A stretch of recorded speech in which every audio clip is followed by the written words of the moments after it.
Si la parole est à Monsieur Régis Juanico. Merci, Monsieur le Président. Ma question s'adresse au Premier ministre. Monsieur le Premier ministre, le Président de la République, François Hollande, a fixé un cap clair pour ce quinquennat.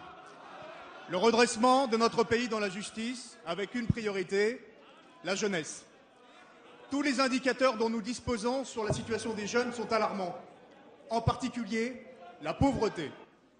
Selon le premier rapport de l'Observatoire de l'Institut national de la jeunesse et de l'éducation populaire, qui vient d'être publié à la demande de la ministre Valérie Fourniron, 23% des jeunes de 16 à 25 ans sont considérés comme pauvres, soit près du double de l'ensemble de la population.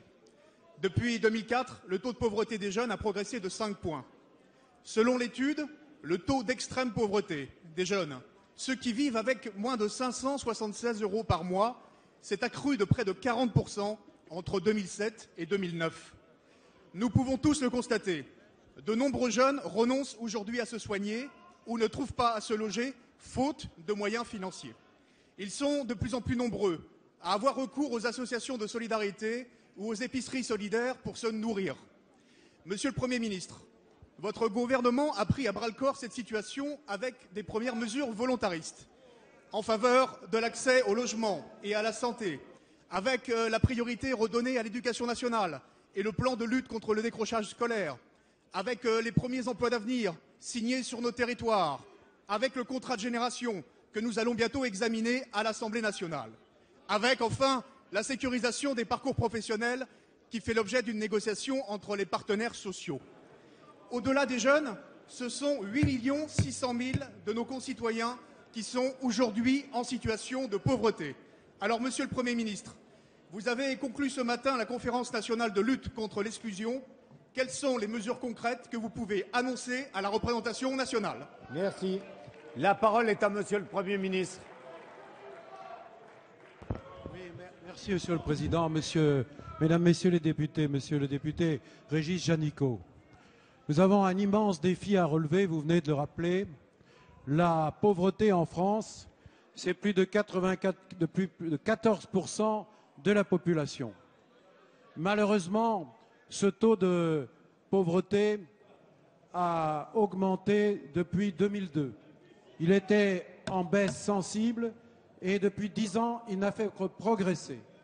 Sinon, nous n'engageons pas une action volontariste, la pauvreté va continuer de croître dans notre pays. D'autant que vous connaissez la multiplication des contrats précaires. 60% des CDD qui ont été signés l'année dernière l'ont été pour des contrats de moins d'1 mois. Comment voulez-vous, après cela, trouver un logement, vous insérer dans la vie? Et donc, la grande négociation sociale qui a lieu actuellement sur la sécurisation des parcours professionnels doit traiter aussi de cette question. Mais s'agissant du gouvernement, avant de mettre en œuvre le plan national de lutte contre la précarité, nous avons tenu à organiser une grande conférence sur la même méthode que la conférence sociale, sur la même méthode que la conférence environnementale. Il en est ressorti un certain nombre d'attentes et j'ai annoncé ce matin, avant l'adoption définitive du plan, certaines priorités. D'abord, la revalorisation du RSA socle. Vous savez que le RSA socle, c'est le même principe que le RMI.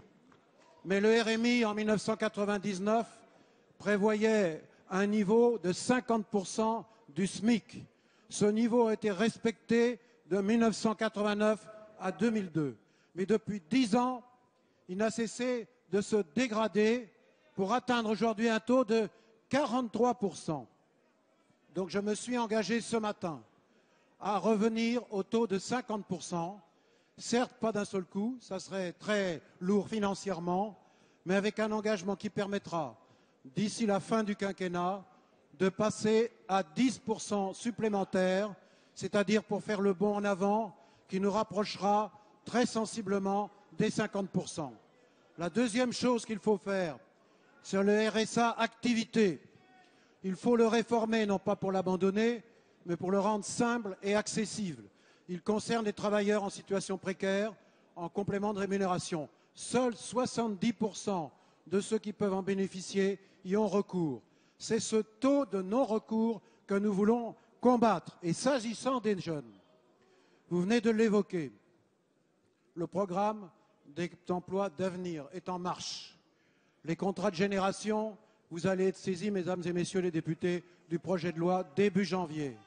Mais il y a ces jeunes qui ne sont dans rien, dans aucun dispositif, parfois hors du foyer familial, et qu'il faut accompagner, sortir de cette spirale du ghetto.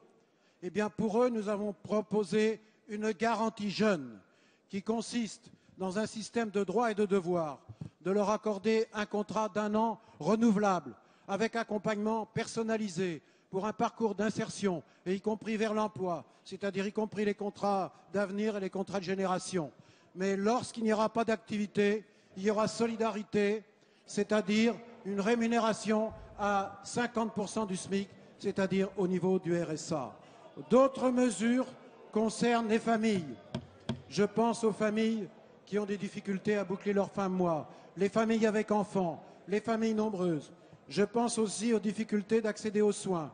La CMU complémentaire va être augmentée afin de permettre à 500 000 personnes supplémentaires d'en bénéficier. La même chose pour la précarité énergétique. J'ai pris hier des décisions qui vont permettre une couverture de 2 millions de ménages aujourd'hui à 8 millions demain. Quant au logement, vous connaissez le programme des 150 000 logements sociaux. Mais là, concernant l'hébergement d'urgence, nous avons fait un effort d'ici la fin de l'année, que nous allons augmenter 4 000 places de CADA supplémentaires, 4 000 places en hébergement d'urgence, qui viennent s'ajouter aux 1 000 que vous avez votés dans la loi de finances initiale, soit 8 000 places supplémentaires. Vous le voyez, la bataille contre la pauvreté, pour l'inclusion sociale, c'est un combat contre la fatalité, contre la stigmatisation. C'est un combat pour la solidarité, pour la justice, pour la fraternité. C'est un choix politique et je sais que je le soutiens de la majorité. Merci, Monsieur le Premier ministre. Merci.